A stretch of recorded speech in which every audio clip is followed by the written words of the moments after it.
말씀 중심에서 주께서 내 마음에 두신 기쁨이란 제목으로 말씀을 전가하고자 합니다. 어느 부자 노인이 말을 타고 행차하는 그런 길가에서 아주 남루한 옷차림을 한 장애인이 흥겹게 춤을 추고 있었습니다. 그래서 어하게 여긴 노인은 그에게 물었습니다. 나는 돈도 많고 건강해도 이렇게 크게 당신처럼 춤출 일이 없는데 도대체 당신은 무엇이 기뻐서 이렇게 춤을 추고 있어? 이 사람이 하는 대답을 들어보십시오. 춤추는 이유 세 가지가 있습니다. 첫째는 하나님께서 나를 귀한 사람으로 지어주셨기 때문입니다. 둘째로 비록 내가 절름발이 장애인이지만 세상에는 나보다 더한 장애인이 많기 때문입니다. 세 번째는 세상에서 날 부러워할 사람이 없을 것이나 죽으면 하나님 품 안에 안길 것을 생각하니 너무 기쁘기 때문입니다. 그래서 이렇게 춤을 추고 있는 것입니다 라고 했습니다. 이 고백이 여러분들의 고백이 될 수 있기를 바랍니다. 하나님은 여러분을 가장 귀한 사람으로 지어주셨습니다. 그리고 여러분들에게는 때로는 정신적인 장애 또 육체적인 장애 여러분들이 그런 여러 가지 있을 수 있습니다. 꼭 눈에 보이는 장애가 아닐지 할지라도 우리는 여러 가지 병들을 가지고 있고 그럴 수 있습니다. 그러나 여러분보다 더 못한 자들이 있지 않습니까? 지금 우리가 기도하고 있는 우리 집사님도 지금 많이 힘든 중에 있잖아요. 그럼 여기 앉아 있는 여러분들은요 얼마나 하나님 앞에 감사할 일입니까? 감사할 일이죠. 그리고 세상에서는 우리를 부러워할 사람이 없다 할지라도 우리가 천국에 가면 하나님의 품 안에 안길 자들이니 이게 또 기쁨이 되는 것입니다. 그래서 그렇다고 맨날 다니면서 춤추라는 말은 아닙니다. 기뻐하며 살자 그 말이에요. 기뻐하며 살자. 기독교의 중요한 특징 하면 이구동성으로 사랑이라고 합니다. 예수님께서도 요한복음 13장 34절 35절에서 제자들에게 친히 말씀하셨습니다. 새 계명을 너희에게 주노니 서로 사랑하라. 내가 너희를 사랑한 것 같이 너희도 서로 사랑하라. 너희가 서로 사랑하며 이로써 모든 사람이 너희가 내 제자인 줄 알 것이다. 그렇게 말씀하셨어요.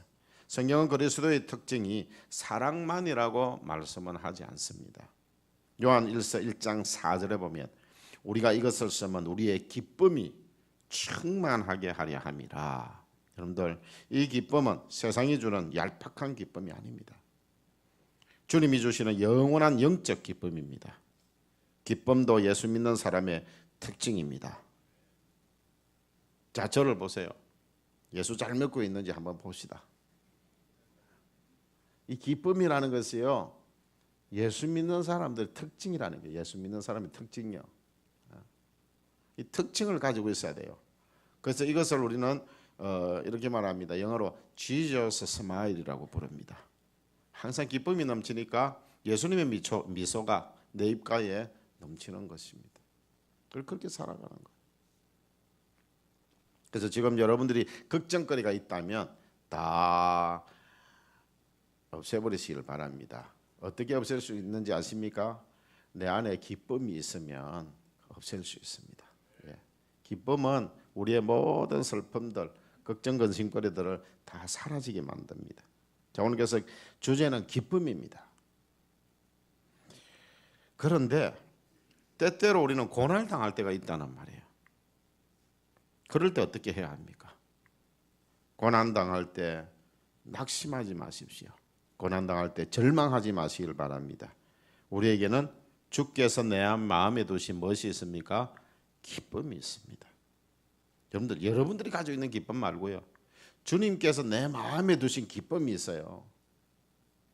7절 말씀 보면 주께서 내 마음에 두신 기쁨은 그들의 곡식과 새 포도주가 풍성할 때보다 더하니이다. 주께서 내 마음에 두신 기쁨은 세상 물질이 주는 기쁨과 비교할 수 없다고 하십니다. 그런데 우리는 오늘날 살아가면서 여러분들 곡식과 새 포도주 풍성하다 이 말은 여러분들이 물질적으로 풍성하다 말이에요. 이럴 때 여러분들 기쁨이 충만합니까? 아니면 여러분들 마음에 두신 예수님의 그 기쁨으로 기쁨이 충만합니까? 이게 문제입니다. 우리 분명히 내 마음에는 주님께서 두신 기쁨이 있는데 이 기쁨이 지금 그냥 끄집어내도 못하고 그대로 쌓여져 있는 거예요. 그리고 절망하고, 그리고 좀 물질 좀 생기면 기뻐하고 즐거워하고, 그러다 그것 좀 없으면 또 절망하고 낙심하고, 그렇게 살아가는 것이 우리네 인생이라는 말이에요.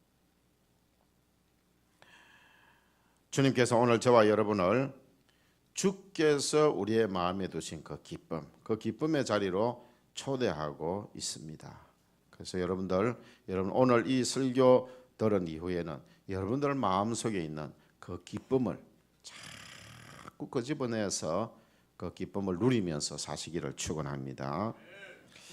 어거스틴은 그의 참회록에서 시편 4편을 읽을 때마다 성령의 감동을 느낀다고 고백하면서 이 시는 다윗의 시이자 자신의 시라고 고백했습니다. 여러분들 시편 4편이 여러분들의 시가 되기를 바랍니다. 얼마나 좋아요. 여러분들 시라니까요. 다윗의 시가 아니고 어거스틴이 자기가 가졌던 자기의 고백적인 시라고 했던 것, 그럼 어거스틴만 이렇게 할 수 있느냐? 아니에요. 바로 저와 여러분의 시로 소유할 수 있습니다. 하나님 우리에게 주신 거예요. 시편 3편과 4편은 짝을 이루고 있는데, 시편 3편은 아침의 노래라고 부르고 시편 4편은 저녁의 노래라고 부릅니다. 그래서 오늘은 제가 이거 같이 읽지는 않겠어요. 사실 읽으려고 했는데 그래 아니고 여러분들이 오늘 가셔서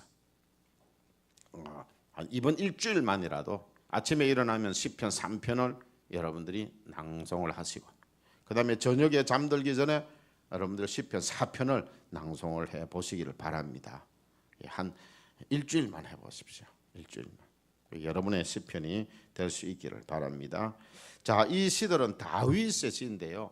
이 다윗은 아들 압살롬의 반란을 피해 다니면서 하나님께 간구했던 기도요, 감사와 기쁨의 고백입니다. 여러분들 그 당시 다윗은 예요 부릴 형편이 아니었습니다. 쫓겨다니는 형편이었습니다. 낙심하고 절망해야 할 상황이었습니다. 그럼에도 불구하고 그는 절망하지 아니하고 기뻐했습니다. 그 이유가 무엇이 아십니까? 주께서 자기 마음에 두신 기쁨이 있었기 때문입니다. 다윗은 고난 중에도 절망하지 않고 주께서 자기 마음에 두신 기쁨을 끄집어내서 그 기쁨을 누리면서 살았던 사람입니다. 그러면서 우리에게도 주님께서 우리에게 두신 기쁨이 있다고 말씀을 하고 있는 것입니다. 세상 사람 느끼지 못하는 기쁨이 다윗의 마음에도 있었습니다. 이 기쁨이 저와 여러분의 마음에도 있음을 믿으시길 축원합니다. 이 기쁨을 늘 끄집어내서 그렇게 누리면서 살아가는 저와 여러분이 되어지기를 간절히 축원합니다. 여러분들 제가 자주 말씀드리지만 물질 많이 가졌다고 행복합니까? 그럼 여러분들 아니요라고 대답을 할 겁니다. 하도 많이 신 목사가 설교 중에 말씀을 전해서 그렇습니다. 돈 없는 사람은요, 잠자리는 불편해도 밤에 잘 때는 막 편안하게 또 발벗고 잡니다. 그런데 돈 많은 사람들은요, 잠자리는 편해도 불안해합니다. 그래서 다른 집보다 담장을 높게 샀지요. 그리고 나서 철조망 치지요. 그러고 나서 또 유리까지 박아 넣지요. 사나운 개를 기릅니다. CCTV를 또 설치합니다. 무엇을 말하는 겁니까? 물질이 기쁨을 줄 수 없다는 것입니다. 여러분 마음에 기쁨이 있습니까? 기쁨은 하나님이 주십니다. 여러분들 내 마음에 기쁨이 없어 그러지 마세요. 여러분들이 가지는 기쁨은 여러분들이 없을 수 있습니다. 그러나 하나님께서 여러분들에게 기쁨을 주십니다. 세상이 주는 기쁨은 잠깐 있다가 지나가는 것인데, 잠시 왔다가 금방 지나가는 것은 기쁨이라고 할 수가 없습니다. 여러분들 기쁘다 그러지만 조금 있다가 또 슬픈 일 당하게 되어져. 낭망하고 절망하고 그건 기쁨이 아닙니다. 하나님께서 주께서 여러분 마음에 두신 기쁨이 그것이 영원한 기쁨이고 참된 기쁨인 것입니다. 예수 믿는 사람에게 중요한 특징이 있다면 주께서 우리 마음에 두신 기쁨입니다. 이 기쁨을 자주 끄집어내서 기쁨을 누리면서 사시기를 축원합니다. 다윗이 반역을 피해서 쫓기는 가운데도 주께서 자기 마음에 두신 기쁨을 생각하니까 마음의 평안이 찾아왔습니다. 그래서 다윗은 토굴에서 잘 때에도 뭐 이부자리가 있어요, 뭐가 있어요. 그냥 톡을 해서 그냥 깜깜한 굴 속에서 잠듭니다. 그럴 때도 평안히 누워서 잠자리에 들었습니다. 이렇게 자신을 안전하게 살게 하시는 이는 여호와이심을 고백을 했는데 8절 말씀 보세요. 내가 평안히 눕고 자기도 하리니 나를 안전히 살게 하시는 이는 오직 여호와시니이다. 아멘. 여러분들 이거 편안하게 침대에 누워서 이 시를 쓴 게 아니에요. 쫓겨다니면서 아들이 반란을 일으켰는데 그 반란이 쫓겨다니면서 토굴 속에서 자면서 그러면서 그가 고백하기를 내가 평안히 눕고 자기도 하리니 나를 안전히 거하게 하시는 이는 오직 여호와시니이다. 그렇게 고백한 거예요. 평안히 누울 수 있다는 것, 편안히 잘 수 있다는 것 축복입니다. 여러분은 잠자리에 들 때 평안히 누워 잠들고 계십니까? 그렇다면 주께서 여러분 마음에 두신 기쁨을 여러분들이 가지고 계시는 분이고 그리고 잘 누리고 계시는 분들입니다. 그래서 이 훈련입니다. 여러분들 지금 여러분 속에 있는 주님께서 주신 기쁨을 한번 끄집어내 보세요. 훈련하셔야 돼요. 여러분 속에 기쁨이 있다니까요. 끄집어내 보세요. 끄집어내는 사람의 표정이 아닙니다. 지금 보니까 와, 한번 심각하게 끄집어내고 있는데 기쁨을 끄집어내면 심각한 게 이제 좀 웃음으로 나타나야 돼요. 예. 여러분들 계속 훈련을 좀 하세요. 훈련 안 하면 내 속에 주님께서 기쁨을 두셨는데 그것을 사장시켜 버린다니까요. 그러면 세상이 주는 기쁨으로 잠시 기뻐했다가 또 절망했다가 낙심했다가 그렇게 살아가는 거예요. 장수님들 여러분, 내 마음에 기쁨을 두시고 나를 안전하게 거하셔서 평안히 눕고 자기도 하시는 하나님은 또 어떤 하나님인가를 1절에서 다윗은 고백하고 있습니다. 1절 말씀 우리 함께 읽어볼까요? 시작. 내 의의 하나님이여 내가 부를 때에 응답하소서. 곤란 중에 나를 너그럽게 하셨사오니 내게 은혜를 베푸사 나의 기도를 들으소서. 아멘. 첫째로 내 마음의 기쁨을 두시고 나를 안전하게 거하게 하셔서 평안히 눕고 자기도 하시는 하나님은 의의 하나님이라고 말씀하고 있습니다. 의의 하나님. 내 의의 하나님이여 내 의의 하나님이여. 다른 사람의 의의 하나님이 아니고 내 의의 하나님이여. 다윗은 자기 의의 하나님 쫓겨다니면서 지금 죽음이 앞에 놓여져 있는데 그런 상황에서 내 의의 하나님이여 내 의의 하나님이여. 자기를 생각하면 지금 절망할 수밖에 없어요. 아들이 반란을 일으키는데 아들이 반란 얼마나 힘들고 어렵겠습니까? 그런데 그는 하나님을 의지했습니다. 내 의의 하나님이야. 그렇게 고백합니다. 이 기도는 내 권리를 찾아주시는 하나님을 의미합니다. 내가 이전에 가졌던 그 모든 권리, 하나님께서 나에게 허락하셨던 그 모든 권리를 찾아주시는 하나님, 내 의의 하나님. 우리가 믿는 하나님은 바로 의의 하나님이십니다. 사람들에게는 불의가 통하지만 하나님께는 불의가 통하지 않습니다. 하나님은 세상을 통치하시되 공의로 다스리십니다. 아무리 어두운 데서 저지른 죄악이라 할지라도 공의의 하나님 심판을 피할 수 없습니다. 여러분들 세상 법정에서 재판하는 것을 보시지요. 어떻습니까? 피고나 원고 측에서 어떤 변호사를 선임했느냐에 따라서 판결이 달라질 수 있습니다. 이게 무슨 말입니까? 변호사에 따라서 판결이 달라진다는 말이 무슨 말이에요?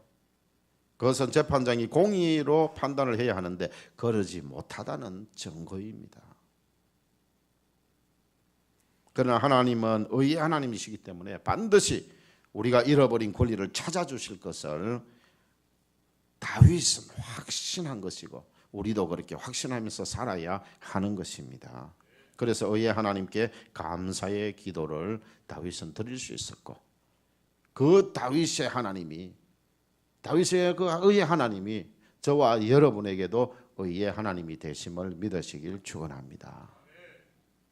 두 번째로 내 마음의 기쁨을 두시고 나를 안전하게 살게 하셔서 평안히 눕게도 하시고 자게도 하시는 하나님은 어떤 하나님이냐? 곤란 중에 너그럽게 하시는 하나님이십니다. 우리가 곤란에 처했을 때에 너그럽게 하시는 하나님. 자, 여기 곤란이라는 것은 좁다, 고난당하다, 고통당하다는 의미입니다. 그와 반대로 너그럽다는 말은 넓다, 그리고 광대하다, 이런 뜻입니다. 좁은 데서, 고난과 고통의 자리에서, 곤란해서 이끌어내어서 넓은 곳으로 인도하시는, 하나님의 품으로 인도하시는, 주님의 품으로 인도하시는 너그러운 하나님이십니다. 여러분들 이 세상에서 가장 넓은 곳이 어딘지 아십니까? 여의도 광장요. 이 세상에서 가장 넓은 곳이 어디입니까? 예, 어머니 품인데 어머니 품보다 더 넓은 데가 있어요. 하나님의 품입니다. 주님의 품이에요. 여기 너그럽게 한다는 말은요, 우리가 고통당하고 고난 중에 어려움 당하고 너무 실망한데 주님께 나오면 주님께서 그 넓은 품으로 품어주시겠다는 말입니다.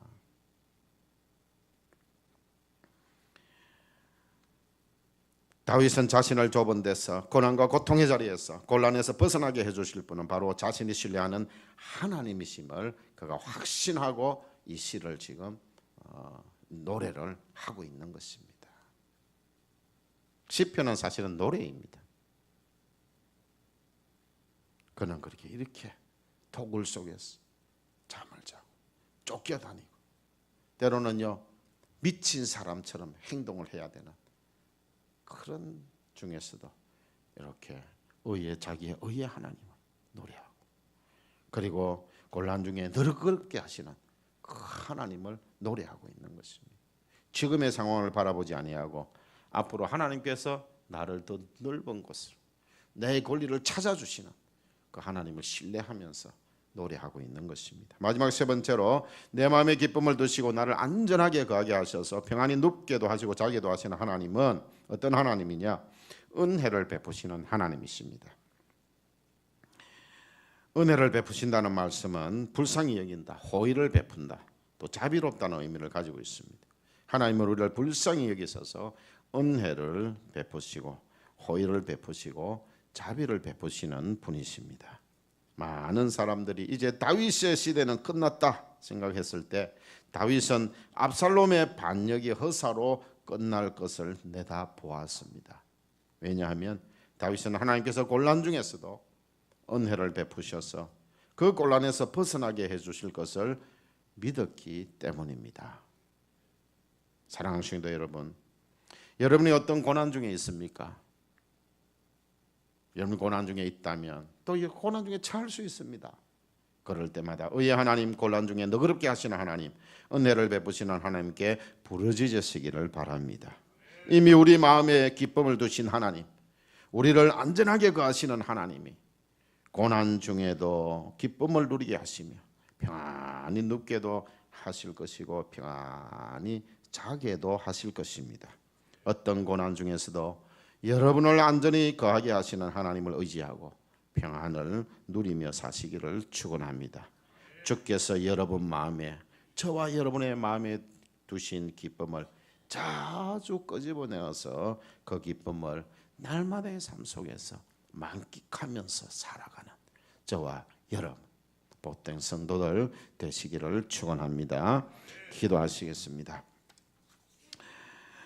곤란 중에 너그럽게 하시는 하나님, 긍휼히 여기시는 하나님, 이미 우리 마음에 기쁨을 두신 하나님, 우리를 안전하게 거하시는 하나님, 거하게 하시는 하나님, 우리로 하여금 고난 중에도 기쁨을 누리게 하시며 평안히 눕게도 하시고 평안히 자게도 하시는 하나님께서 우리 마음에 두신 기쁨을 만끽하면서 살게 하여 주시옵소서.